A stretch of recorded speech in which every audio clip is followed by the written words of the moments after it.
Hello everybody and welcome to this session. I am Jenny Hargrave. I'm the Director of Health Programmes at the BHF, and I'm delighted to welcome you all today to this session which focuses on high blood pressure, particularly poignant in the month of May, which is World Hypertension, which includes World Hypertension Day and May Measurement Month, but obviously it's an important topic throughout the year and beyond. So this session will be highlighting some of the work taking place across the UK around blood pressure. And for this event, we're very, very lucky to be joined by Bettina Wallace, who will share her story about being diagnosed with high blood pressure, and Professor Tom MacDonald, who will be discussing his clinical trial on when the best time of day is to take blood pressure medication. And also Cindy Johar, one of our senior cardiac nurses at the BHF, will be joining us for our Q&A session after our talks and answering questions from the audience. So heart and circulatory diseases, as many of you probably already know, sadly kill 1 in 4 people in the UK, and high blood pressure is one of the most common risk factors for this. Left untreated, high blood pressure significantly increases the risk of a heart attack or stroke, and around half of all strokes are associated with high blood pressure. So a little question for you all. How would you rate your understanding of high blood pressure at the start of this session? There's a little sign coming up now, thank you very much. So if you think you know very little, if you rate it 1, 5 for a lot, we'll just wait a minute or so for responses there.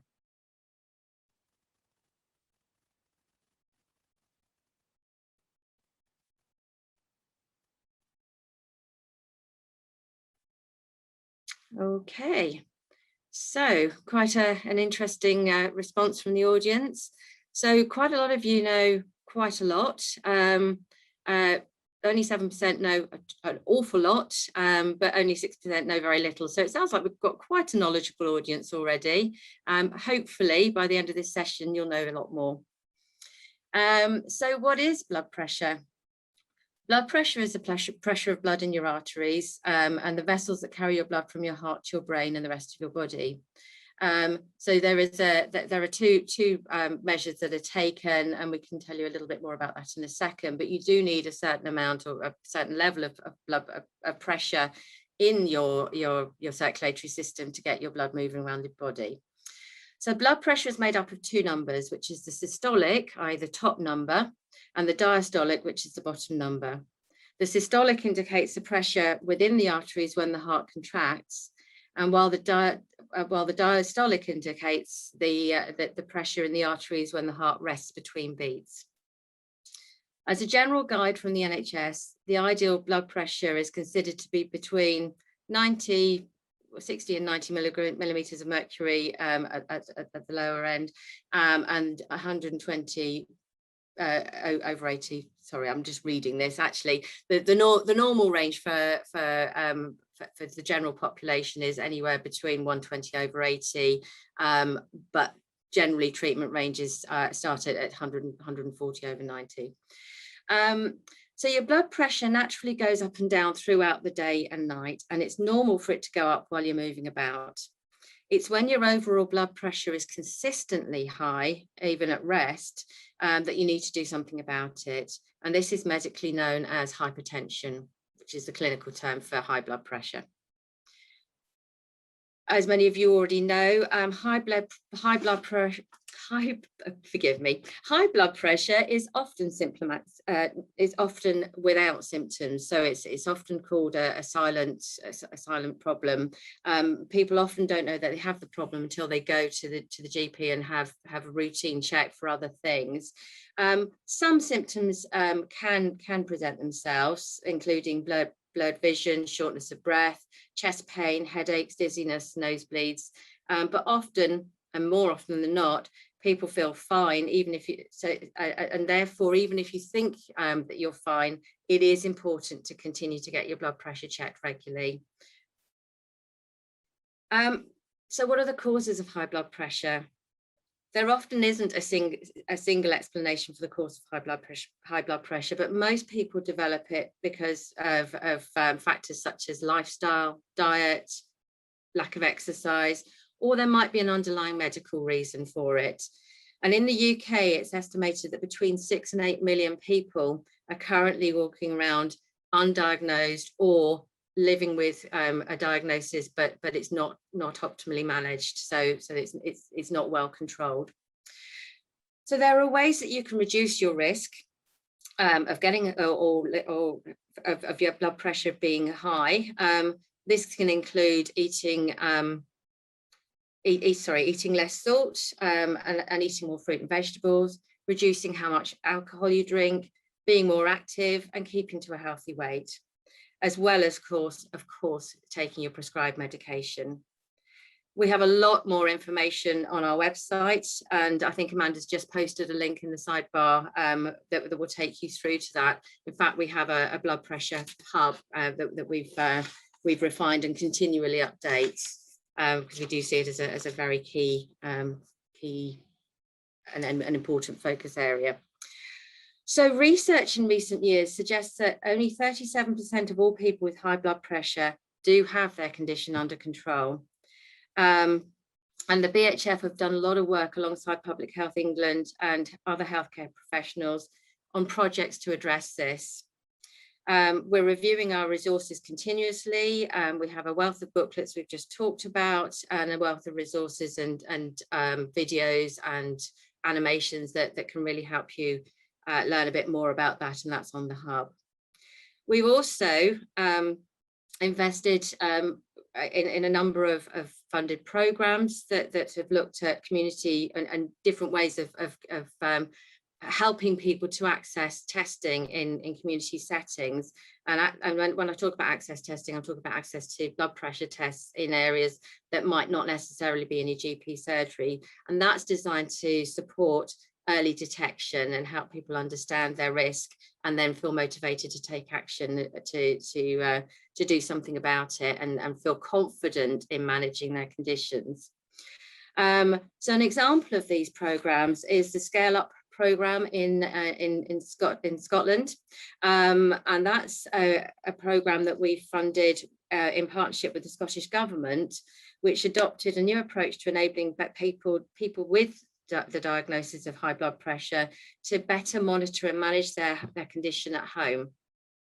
That gives them more control over the condition and reduces the current demand on GPs and time spent having to actually wait for an appointment and actually access those GP surgeries, by enabling them to monitor their blood pressure at home and send those recordings into a system that is monitored through the health system. It's really simple, but has been really effective, and that's been rolled out at scale across Scotland. The BHF also funded a fantastic project in Northern Ireland to support people who've had their to have their blood pressure checked regularly. The project was based in areas of high deprivation, where we know that often people just don't have the time or the ability to focus on their own health and to understand their risks. So this was particularly important to us. And the idea there was that we were able to loan blood pressure kits to people in their homes to monitor their own blood pressure at home and to learn how to better control their health with the support of a healthcare professional. So this all happened during COVID and for a couple of years pre-COVID. So there's been a lot of really good examples and initiatives that have been happening. And there are also lots of exciting new medical innovations being made in the area of high blood pressure. Some people may have seen the news recently on an exciting potential drug that has been given, that can be given by injection twice a year. The research is still in an early stage, but if the trial is successful, it could provide a future alternative to taking pills every day for some patients. And again, Amanda, I've just seen, has just put the link in the sidebar for you to have a look at it. Very exciting innovation. So we also want to highlight that if you have high blood pressure, it is important to know that you're not alone. It's vital to find support from people around you and from healthcare professionals particularly. We also have the Health Unlocked Community Forum, which is designed for people who are not healthcare professionals to share their experiences and to get information from others around their lived experience. And it's a safe space for people to discuss any heart or circulatory diseases, not just high blood pressure. And I think, again, Amanda's just posted the link there. So I think I've done lots of the talking now, and I would really like to introduce our first guest now, the wonderful Bettina. Bettina Wallace will discuss her experiences on being diagnosed with high blood pressure in a conversation with Bill Snadden from our Heart Stories team. And he'll be, I think you'll find that having listened to Bettina the other day when she joined me for another session, I think it would be a really valuable story. So over to you, Bettina and Bill. Thank you, Jenny. Hello, everyone. It's Bill here from the BHF Story team, and thank you, Bettina, for joining us today. How are you doing? Well, thanks. Good to hear. So let's jump straight into it. Can you, Bettina, take us back about 20 years or so when you were on your way home from work, and it was a memorable journey. Can you take us back there? I don't think it was 20 years, Bill. You're putting years on me, but never mind. I'll forgive you. 15, 20. I think it was between 2010 and 2011. I was working for the civil service, and I was, my base was Sheffield, and get on the train every day, normal commute, get on the train at 4 o'clock, normal commute home. On this particular day, I got on the train with a friend and I said to her, "Oh, I don't feel well." I said, "I wonder if it's that egg mayonnaise sandwich that I ate at lunchtime." That's what I thought. Train moved off from Sheffield to Nottingham, and I felt hot, and I said to her, "I really don't feel well." And that was it. The next thing I knew, there was people milling around me and, "Let's call an ambulance, stop the train," and getting all hyper. And me being me just said to everybody, "Move, leave me alone." Sorry to say this, I was sick all over the place, but that didn't worry me. The fact that I'd collapsed on the train and not know why was more distressing for me. And what happens at the end of that trip and in the next couple of days? Well, the train pulled into Nottingham, and the station master, I think, was called, and they were ready to get me into an ambulance to take me to the hospital. And I said no. So I went to the car park, jumped into my car and drove home. The next day I rang the GP and said, "I've had an incident. I don't know what it is. Can I come and see you today?" And I went to see the GP. And it was then I was diagnosed with very high blood pressure. And this caught you by surprise, didn't it, Bettina? You never saw yourself as someone who might have high blood pressure. Can you tell us a bit about that? No. When the doctor told me I'd got high blood pressure, I kind of said, "What, me? High blood pressure? I don't think so. I eat healthily." Yes, I was a little bit overweight, but not much. So that was a real shock to me that I'd got high blood pressure. My mother had high blood pressure. My fraternal grandmother had high blood pressure. My father had high blood pressure. And I saw how high blood pressure debilitated my mother's life till she had to give up nursing. And I always vowed I never wanted to have this thing that was called high blood pressure. So it rocked me. It really did rock me. And I thought, oh dear, I'm going to be taking pills for the rest of my life. And so far I am. What are some of those memories you have growing up of your mum and your grandma, and you could see the signs early on of blood pressure, but you didn't know what it was. Yeah, I grew up in Jamaica. Jamaica is hot. Everybody is busy moving around. And I remembered this with my grandmother in particular. On a Sunday, we have rice and peas and chicken or mutton or whatever. And the peas is usually red kidney beans. And my grandmother always said it was the red kidney beans that made her head hurt. So as a child, I didn't know that it was blood pressure. It wasn't until my grandmother came to England at the age of 65 that she was diagnosed with high blood pressure, even though the doctors may have said to her in Jamaica, you may have it.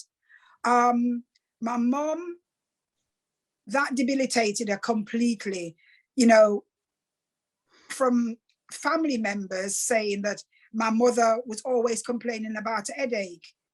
Well, I had headaches, but I was told my headaches were migraine. So I didn't put two and two together. My father used to laugh at my mom that she always had an headache, and then he developed high blood pressure. Yet my father was a very athletic and a fit man. And changing tack slightly, about 10 or so years ago, you got involved with the BHF, a community program called Hearts and Minds. Can you tell us a bit about that? Yes, I was at home one day and I turned on the local community radio station, and I heard this thing going on about Hearts and Minds and the BHF coming to Nottingham, and they were launching a project. And at the time I was actually eyeing it. So I turned everything off, rang the radio station and said, I want to be involved in this project. So I got involved in the project, and we had a group of individuals who we call the Love Hearts, because at the time I didn't know, and I don't think anybody else knew until the BHF came to Nottingham, the link between high blood pressure, heart disease and diabetes, etc., etc. So a group of us, we had lovely printed red t-shirts from the BHF and whatever, and we used to go into the community and talk to people about high blood pressure. The BHF developed a cookery recipe book, and we took those out to community groups, to individuals, and they went like hotcakes. They even got as far as Jamaica, and I'm still getting requests for copies of them. And we just used to go, and then we had a class that was called reggae aerobics, that was exercising to reggae music. And before the class, we used to sit down and we used to talk about reducing salt, making your own seasoning, checking your waist size, various things. And we just did that because it was important to me, but I think it was also important to the community. They developed a similar booklet for the Asian side as well. And you made some great strides in the community there, but you also encountered some resistance to talk about health publicly, and blood pressure and diabetes. Can you go into that? Yes. In the Jamaican, and I can only talk about Jamaica because I'm a Jamaican, in the Jamaican society, I know a lot of the elders, and they are very private in discussing their health issues. I grew up hearing the elders talk about, well, I've got sugar. So as a cheeky little child, I wanted this sugar as well, because I didn't know what this sugar was. Nobody used the word diabetes. Even now, some of them still say, my sugar is high. And I'm saying your diabetes level is high with your sugar. So it's looked at, they don't want people to know that they're ill. And on the high blood pressure, you would talk a lot about salt and adjusting the diet, and you made some big changes yourself to help get your blood pressure under control along with medication. Yes. In Caribbean cooking, we have seasoning salt, we have this salt, we have that salt, we have plus salt. And it was trying to encourage the community to use some of those recipes without the salt but with a lot of herbs and spices. It took a lot to do that because they used to say it tastes insipid because they were so used to the salt. I can't eat anything with salt in, because as soon as if I have a packet of crisps, I know that I've had a packet of crisps, because my throat gets dry, my mouth gets dry, and I feel very uncomfortable. So I try very hard not to use any salt at all. It does taste insipid, but it's going to prolong my life. And how is your blood pressure today? Well, I think it's under control with medication, but to be honest, I'd like to get off the medication. I've been taking the medication for a very long time. You know, my mother took the medication probably from her 40s until she died when she was in her late 80s. And I'm looking at alternatives. Like, I am a lover of beetroot. So I will buy the fresh beetroot, boil it, save the water, and put ginger in it and some lime juice, and I will drink that. And I eat copious amounts. Whenever I go to the local green grocer, she says, yes, we've got your beetroot in the back. So I'm looking at other things to try and reduce my blood pressure. I'm due to see the practice nurse in June, because that was the earliest I could get an appointment. And I am going to say, well, look, I've been on these medications for so long now. What are the chances of coming off one or reducing? I just need something else. And having seen how it debilitated your mum, that was a big driver for you to change your diet and get it under control so you could have some quality time with your 5 grandchildren. Yes, well, 3 are really big. The 2 little ones are the 4-year-old and the 5-month-old are the ones at the moment that I've been able to spend more time with, because with the other 3, I was working. I'm not working out. But the sad thing was, my mum was fastidious about what she ate. There were certain, I used to laugh at her and say, Mum, it won't kill you for once. My mum had a healthy weight. She didn't have salt. She wouldn't eat this and she wouldn't eat that. And yet she still ended up having blood pressure. Well, Bettina, is there anything you'd like to finish with as we wrap up and hand back to Jenny?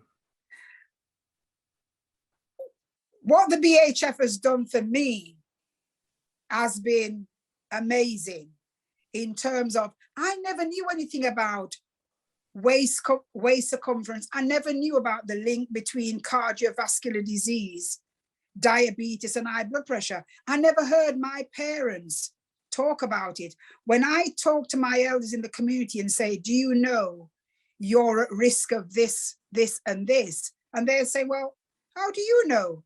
I've been going to the GP and the GP never tells me this. And now they're going to their GPs and say, well, hang on, can you check me this, this, this, and this? And I can see some of them are shrinking in size because they're taking on board the less salt, the less fat, and anything that's going to damage their health. Well, thank you very much for having a little chat with me here, Bettina. You'll be on the Zoom later on if people out there have some more questions for you. But as always, thank you and thank you for the BHF. Thank you. Over to you, Jenny. Thanks very much, Bill, and a huge thank you, Bettina. I mean, honestly, what a wonderful story. And I just wanted to also take the opportunity to say thank you for everything that you've done for the BHF as well. I know you've talked about how much we've done for you, but your ability to take that into your communities and champion and sort of spread the word is incredibly valuable. So a big thank you to you as well. Okay, so moving on, we are now just going to introduce, or I'd very much like to introduce Professor Tom MacDonald, who's going to tell us a little bit about his role and career and a summary of his clinical trials and how it could impact patients in the future. And I gather there's going to be a little bit of singing involved as well. So. Not me. So over to you, Tom. Hello, everyone. I run a clinic and see lots of blood pressure patients, and I was previously the president of the British and Irish Hypertension Society as well. So I've been involved with blood pressure for quite some time, and I'm very happy to speak today because the British Heart Foundation gave me a grant to do a study, and I'm going to show you a few slides now, if I can, about, let me see, where is it? Where's my, there it is. I'm going to show you a few slides now. Can you see that, everyone? Hello, can anyone see that? Yeah. This handsome chap? Yeah, This we is can see you, handsome chap Tom. here. Thank you. That was me when I was slightly younger, wearing an ambulatory blood pressure monitor. And this measures blood pressure throughout the day and night.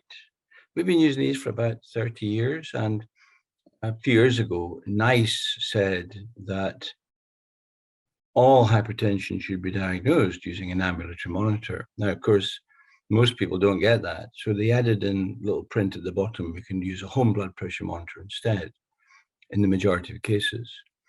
Ambulatory monitor is great because the reason NICE wanted to use it was to get rid of a thing called the white coat effect, where you have a high blood pressure in front of a doctor and completely normal blood pressure at home. And you can detect that also with home blood pressure. But from our point of view, it also measured nighttime pressure. So this is what happens in the normal person. Your blood pressure during the day when you're active is usually higher than it is during the night. And the interesting thing is that when you go and look at the data, nighttime pressure seems to better predict strokes and heart attacks than daytime pressure. And when you've got high blood pressure, you've got high blood pressure during the night and high blood pressure during the day. And that occurs, sort of pattern happens at the beginning of your hypertension journey. But as you get older and as you develop other conditions such as diabetes, or if you've got a thing called secondary hypertension, where there's a cause for your hypertension, you tend to not drop your blood pressure at night. This is called non-dipping. And non-dipping is associated with a worse outcome. So in diabetes, for example, patients tend to lose their nocturnal dip quite quickly. I think the sugar tends to interact with their nerves and their autonomic nervous system, and that's the reason why they don't dip so much, and they have a worse outcome because of that. So this raised the interesting hypothesis: would it be better to lower nighttime pressure rather than daytime pressure? Because when you take your tablets, the peak effect is 4 to 6 hours after you take your tablets. So if you took them at night, would that be better than daytime? So that's this study here, the TIME study, funded by the British Heart Foundation. The British and Irish Hypertension Society actually supported it. It's been run by us, and TIME stands for treatment in the morning versus evening. So we use this poster here we put up in a lot of GP practices to try and get patients to help with this study. But I want to show you now this particular little song, and I use this to try and recruit people. So I hope you enjoy listening to me singing, and I hope you can hear me. Here's a catchy little song all about hypertension. That's when blood pressure is high. A fact we need to mention. There are two measurements that we make, a top one and a bottom. Systolic and diastolic, pulse wave, peak and trough ones.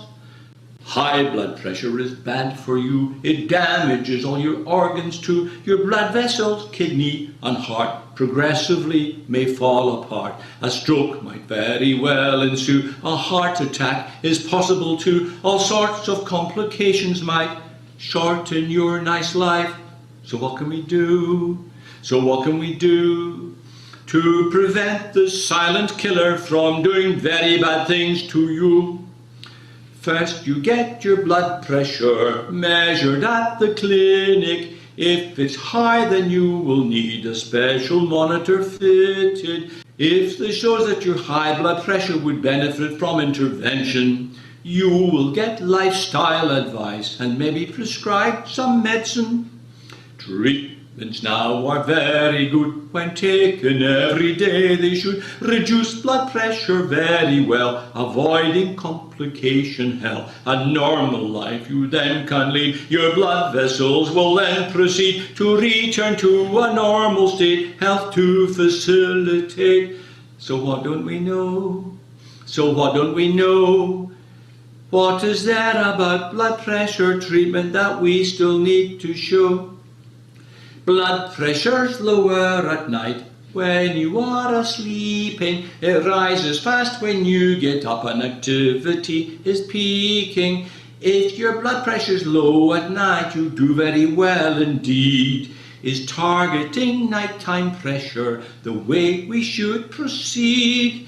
Most of us quite normally take tablets with our morning tea, so most blood pressure tablet bars are seen during our waking hours. But what if we took them at night? Is it possible that they might lead in the right direction, giving a boost to their protection? So how do we test? So how do we test? Comparing morning or nocturnal dosing, which of these is best?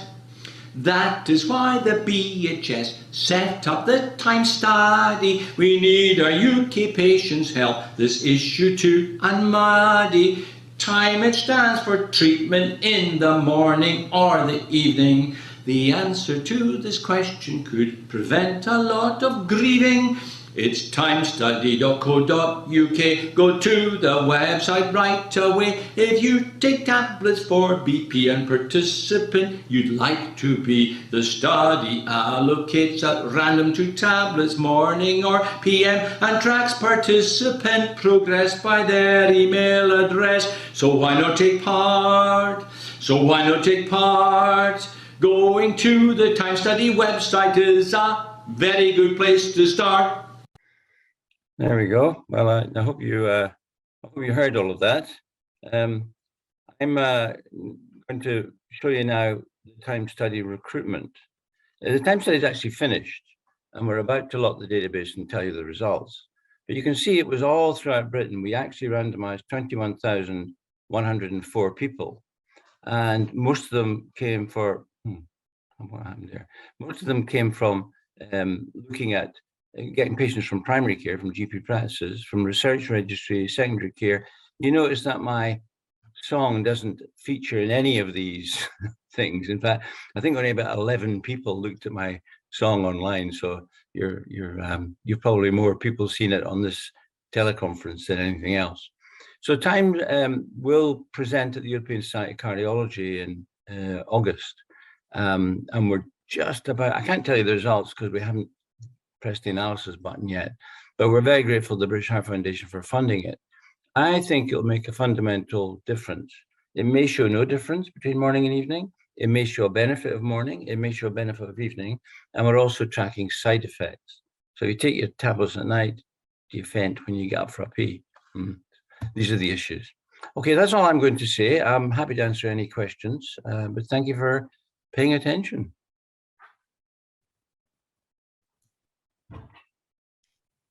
Did you all hear that? Right. Yep, we can hear that. Thank you. That was excellent, Tom. Thank you so much, and really appreciate you taking the time to present today.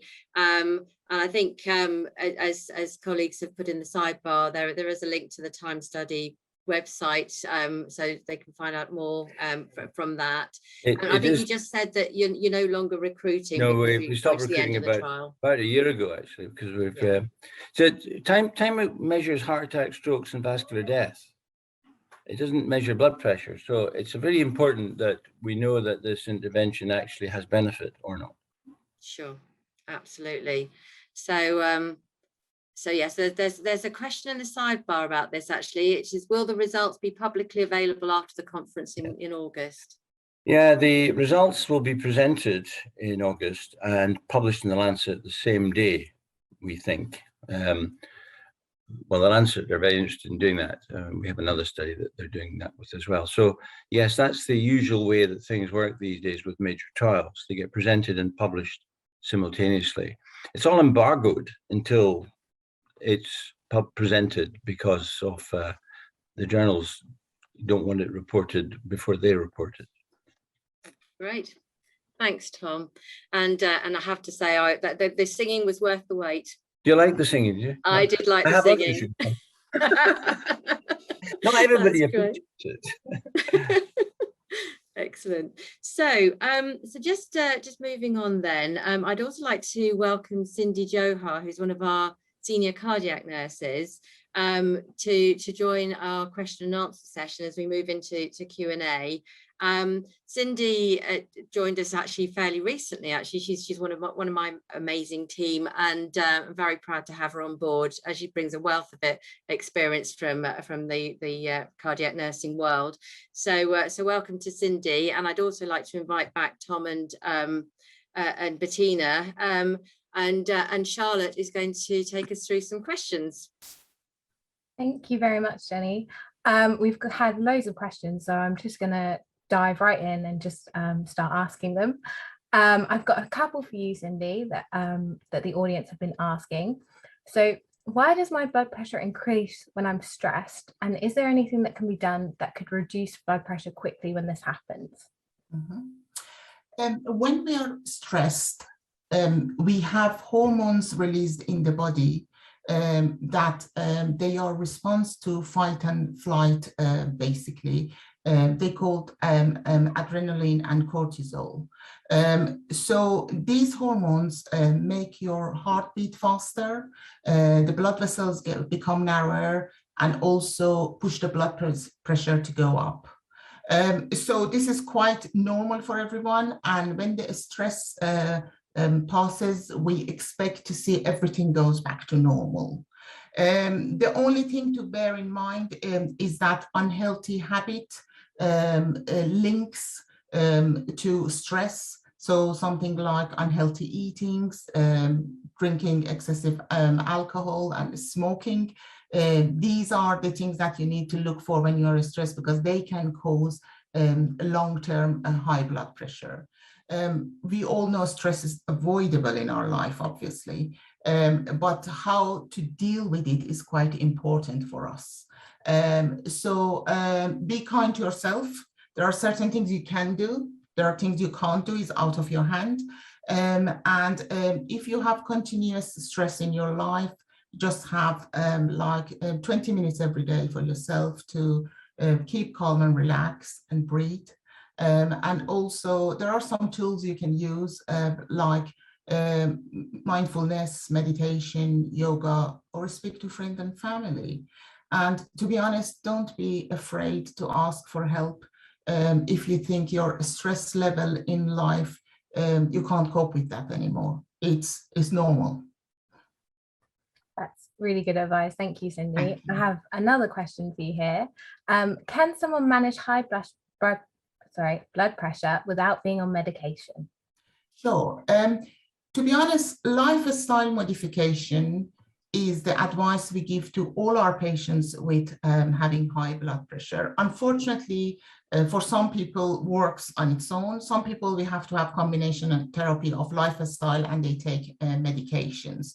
So there are small things you can do that will make a big difference. If you think of kind of lowering your blood pressure by 10 millimeter mercury, that will lower the risk of having heart attack or circulatory disease by 20%. So that's, we're talking about quite a significant numbers here. These are simple steps, as Bettina kindly mentioned, cutting down on salt.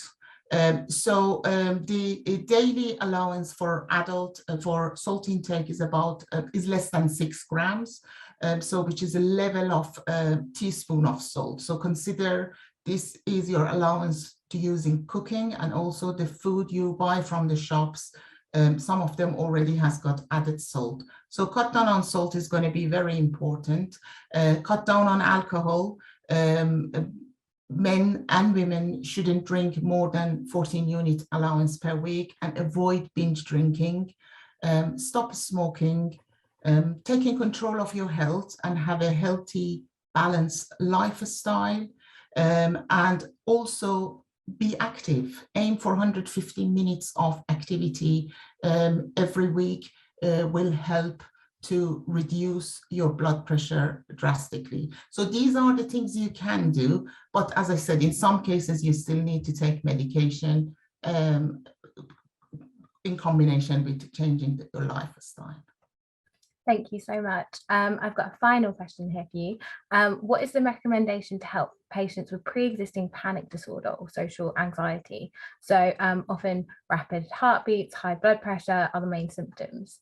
So can you explain a little bit about that? Yeah, we are going back to the stress questions. So you will get, this is the natural response of body. When you're anxious or stressed, you get your heart beating fast, your blood pressure will go up. So just take a deep breath and basically try to calm yourself down and then see, okay, what can I do next? So the most important thing is just take a deep breath and calm yourself down. Okay, brilliant. Thank you so much. I've got a few more questions here for you, Tom, as well. So I'll just give you a second to get back on screen. So I've got a question here. My blood pressure is now well regulated, but with 4 different drugs. So is there any hope of ever reducing these? Well, one of the sad things about hypertension is it keeps getting worse with age, sadly. And, you know, once you get into your 70s, a very large proportion of the population have hypertension, and it becomes more difficult to treat. Now, the modern way of treating hypertension is to use more drugs at low dose rather than single drugs at high dose. And interestingly enough, more low dose drugs have fewer side effects when taken together, because you don't get any compensatory changes within the body. So I would more focus on keeping your blood pressure down as low as practicable, rather than trying to, you know, cut back in your drugs. Now, the only caveat to this is that if you're a tubby person, losing a kilogram of weight will drop your blood pressure about 1 millimeter. So that's the thing that can produce a big difference in your blood pressure. So if you're 30 or 40 kilograms overweight, you could actually make a serious difference to your blood pressure by losing weight. And the other things like salt restriction can make a difference, but sadly, we're all getting older, and sadly, we're all going to have higher blood pressure. And the evidence recently is that even lower blood pressures than we've been treating seem to be even more beneficial. So I suspect we're going to see targets set lower in the future rather than higher. So keep taking the tablets and keep living longer. Thanks, Tom. I've got another question here for you again. So is there a way of controlling or bringing down blood pressure when it rises? And what are the signs to watch out for when it rises? So there's a big debate about this. The hypertension is usually called the silent killer. Now, whether headache is a feature of blood pressure or not, everybody thinks that, but the evidence for it's not as good as we would hope. There is a set of drugs which have almost no side effects that relieve headache when they lower the blood pressure. So maybe headache is a side effect of blood pressure. What was the other part of that question? I've forgotten already. So is there a way of controlling or bringing it down, and what are the signs to watch out for? So I think that you should lower your blood pressure as much. My personal view, you should lower your blood pressure as much as possible, and that a pressure of 110 systolic you should be happy with, as long as you're not dizzy. So dizziness or fainting might be an indication for cutting back on your therapy, but not many people get fainting. Dizziness isn't such a bad thing. In a large study called the SPRINT study, people got a bit more dizziness, but when they had a target of 120 or below of mercury, 1/3 fewer people died when they had a low target, 1/3 fewer. So I've got a slide that says dizzy or die, dizzy or die, which do you want? And I think that we should tolerate a bit of dizziness. We all get a bit dizzy as we get older, especially getting out of bed and things. As long as you're not falling over or you're not impaired, I think we should just watch out for that. And as you get out of bed, pump your legs to get the blood back up to your body, and you'll get less dizziness. Okay, thank you so much, Tom. And here's another question for you. Can you really make a difference to hereditary high blood pressure through lifestyle changes and medication? Well, a lot of blood pressure is hereditary. In fact, probably the majority of it. It all started in Africa where there's no salt, and we all had great systems for keeping salt into our body. And as we moved north throughout, you know, we exposed to a lot more salt, and we just couldn't get rid of it. And so high sodium in your body is one of the principal causes of hypertension, and it's been selected for over many years. And so as you get older, you will get more high blood pressure, and something like 70–80% of the population will become hypertensive if they live long enough. So yes, you can treat blood pressure with non-drug measures, i.e. non-pharmacological measures and drugs, but drugs have become the mainstay. And the interesting thing is that you can get rid of all the risk of high blood pressure by lowering your blood pressure with tablets, all of it. And you get a quite immediate benefit from that. And so, in fact, delaying treatment is bad. And we need to be getting your blood pressure controlled within 3 months, because if we don't, you get more events. So I really think that patients being in control of their own blood pressure is the way forward. Get a monitor yourself, make sure it's on the British and Irish Hypertension website as one that works, because there's some that don't. And take your blood pressure 3 times in the morning, 3 times in the afternoon for a week before you see your doctor, because that's the best measure. It's much better than him doing a measure in the clinic. And you know, you'll be wanting 130/80 or below at home. That's what you want. And so now that you know, see if you can achieve it. If you can get everybody down to that, nobody would die of cardiovascular disease. Thank you so much, Tom. We have a lot of interest in your study at the moment, so there's a few questions coming in about that. Yes, so someone has asked, is there going to be another study after this one? So it depends what the results of this one are. I mean, I have to say there's a study from Spain, and if you want to go and read the Journal of Hypertension this week, you'll see that there's the Spanish studies. Well, nobody wants to change treatment at the moment because the quality wasn't totally, in everybody's view, good. There's another study being done in North America, called the BedMed study, smaller than our study.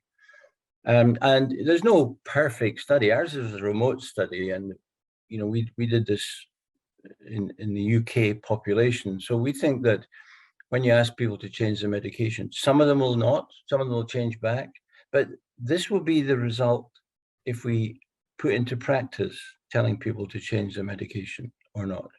This is what would actually happen. So we think it's got good, what's called external validity. And I think nobody's going to do a 21,104 patient 6-year follow-up study, which is about what it's taken again. So there'll be other studies in hypertension. We've got 10, 15 studies in hypertension ongoing at any one time. So if you want to take part in research, there's a million ways of doing it. And there's loads of different studies asking loads of different questions. We're about to do a study to see if lowering blood pressure prevents dementia, which it probably does by about 15 to 30%. But that study will take 8 years to get a readout. And that's the trouble with research, is it's interesting at the beginning, but boring throughout the whole thing, and then really exciting at the end when you get the results. That is brilliant. Thank you so much, Tom. We also have one question here that says, I take my tablets in the morning, my blood pressure is fine, but I go to bed late, so my blood pressure wouldn't be low for as long as if I had 8 hours sleep. Should I be changing my routine? I don't know. I think that's the answer there. That there's a thing called chronobiology where we don't know the importance of diurnal changes. And I don't know how long you have to have low nocturnal pressure to have a benefit. I think the fact that your body gets a bit of a rest when your blood pressure is low at night, and if you're a deep sleeper, it goes down further than if you're a shallow sleeper. So the answer is I just don't know. I think when the time study reports, we'll be able to give you more information about that. I think it's hard to change what you've been doing for years. So maybe you could change to take your tablets at night. What we really want are really long-acting tablets so that they have a similar effect overnight as they do during the day. There are issues with that as well, but that's probably the way forward in the long term. And then this other fancy thing about actually immunizing you against your own blood pressure raising hormones to lower your blood pressure. Now, there's an interesting thing. That might be coming our way soon. Thanks, Tom. We have another question here that says, so what is the best kind of blood pressure monitor to use? And does the wrist ones, do they work? Are they a good way of measuring? So that's a matter of opinion, but the way to actually determine whether your blood pressure has been validated, that means it's underwent a testing process that compares it with ordinary measurements of blood pressure, and it comes out good. And if you go to the British and Irish Hypertension Society and go to the section on blood pressure monitors for home use, you can see all the ones that they recommend. And they've got various classifications like A and B and C. Some people who have a thing called atrial fibrillation, where their heart rate's not regular, need special types of monitor. And but by and large, a cheap monitor costing about £25, you don't want to get something with too many bells and whistles, will be adequate. And one of the leading manufacturers, there's 5 or 6 different types out there.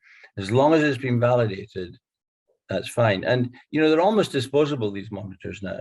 You use them for 4 or 5 years and then you just buy another one, because actually getting them calibrated and validated is more expensive than buying a new one. So that's probably the way forward, I think. Thank you, Tom. I don't know, Cindy, if you have anything else you want to, any information about blood pressure monitors that you want to add to that? The only thing I would suggest is that make sure you're choosing the correct cuff size for your blood pressure, because it can affect the readings. So most blood pressure machines come with medium-sized cuff. So if when you wrap it around the arm and it's too large or too small, you need to buy the cuff separately, but it's quite important that you have the right cuff size for your blood pressure machine. That's a good point. There's a bladder inside these cuffs, and the bladder's got to go 80% the way around your arm. And for some large people, shall we say, traditionally built people, it can be quite hard. And there are leg cuffs that will fit on arms. So, you know, and for pediatrics, we have to use teeny weeny little cuffs. So that's a good point, Cindy, that the cuff size is important. Overcuffing and undercuffing can give spurious results. Thank you so much, both. We have a question for Bettina as well, that asks, what would you say to people that have recently had high blood pressure diagnosis? And do you have any advice or anything you can offer for someone in the same position? I don't think I have any advice more than what I've said and more than what the professor said. It's really about you kind of knowing your body and know when something doesn't feel right. We've been brought up that because the doctors are professionals, we don't know what's happening to us. So for me, it's about going to the doctor and saying, look, I don't feel well. I don't know what's happening, and be insistent until they take notice of you. So what the professor said and everybody else has said, I support 100%. Thank you so much, Bettina. That's great. Hooray, I've got a supporter. It's nice to know you agree. Yes, Bettina. I think that's all the questions that we have at the moment. Let me just check if we have any more that have come through. I have one. Yeah, please do. For the professor, this study that you did, knowing that a very large proportion of African Caribbeans suffer with high blood pressure and diabetes, when you did your survey or your study, was there quite a lot of referrals from GP for people from my race to participate in that study? Because I always find that in anything to do with race, we then become the last to be thought about and then an add-on. So it's a good point, Bettina. And what we really want to do are studies which are inclusive and are externally valid. Now, one of the things, sad things to say, is that most of the people who sign up to studies, when you ask them to do studies, they tend not to be racial minorities. They just don't. It's very hard to get racial minorities to sign up, because that is part of the problem we face. We did recruit most of our patients in England. We did 18,000 people, and we did that by, pardon? That's where you live, is it? Not you. Did you not get, well, anyway, sorry about that. But what we did was we actually wrote, 680 practices wrote to their patients, and we identified everybody on treatment in those practices, and 3% signed up. 3% of the people we wrote to who had hypertension signed up. So those people are not the same as the other 97%. And that's just the problem, isn't it? The people who are interested in the health do studies, and the people who can't be bothered don't. And that's one of the big problems with all research that we do, that patients, really have to be informed, and they have to ethically sign up and everything, and not everybody wants to do it. One of our more recent studies is trying to get around that. And what we're doing is randomizing practice prescribing policy. So what the practice does is decides it's going to use this drug as first line, and the other practices use another drug, and that's randomly allocated. And then everybody gets their treatment changed. Now, is that good or bad? We've done it with diuretics because nobody cares about diuretics, really. Nobody cares. They all think they're much the same. But that's a way of getting good external validity. And there's a huge number of drugs out there. And within a class of drugs, we don't know the best ones, and we don't know the worst ones. Why not? Well, because when they were developed, the pharmaceutical companies didn't want to go up against their competitor in case they lost. So now we've got, 15, 20 drugs in a group. We don't know which the best one is.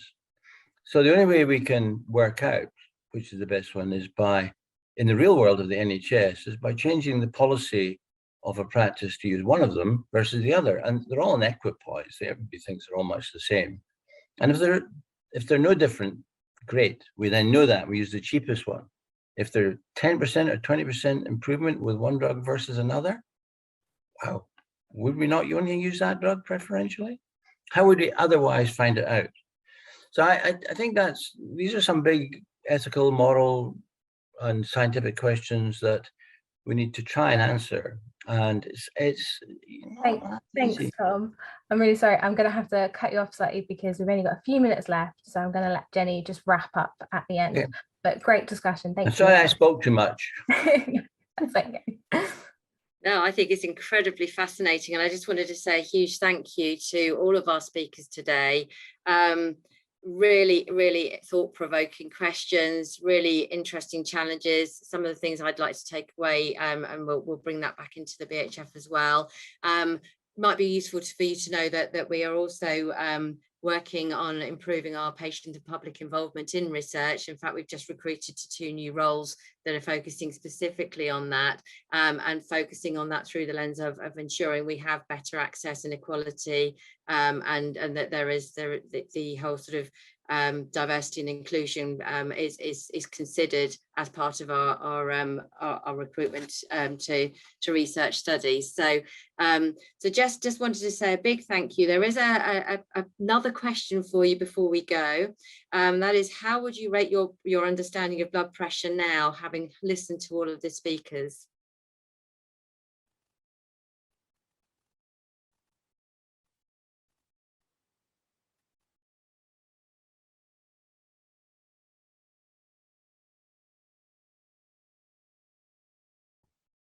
Wow, that's yes, I can. So 0 for very little and number 2, and it's significantly higher for 4 and 5. So that's great. So thank you again to all of our speakers. Just wanted to say that if we haven't managed to answer your questions in this session, we do encourage you to again visit our heart helpline.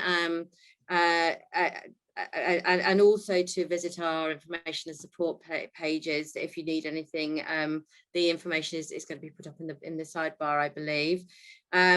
If you have been particularly inspired by our work on blood pressure, all donations to support our cause and vital research are always very much appreciated. And there's a link to donate should viewers wish to do so at the end of the session. Again, I think that's going to go up into the sidebar shortly. And if you are able to take the time to give your feedback on the sessions and any suggestions for future sessions, we'd really value that. And there will be a survey. Again, we'll be sending that out in an email as we help to shape future events.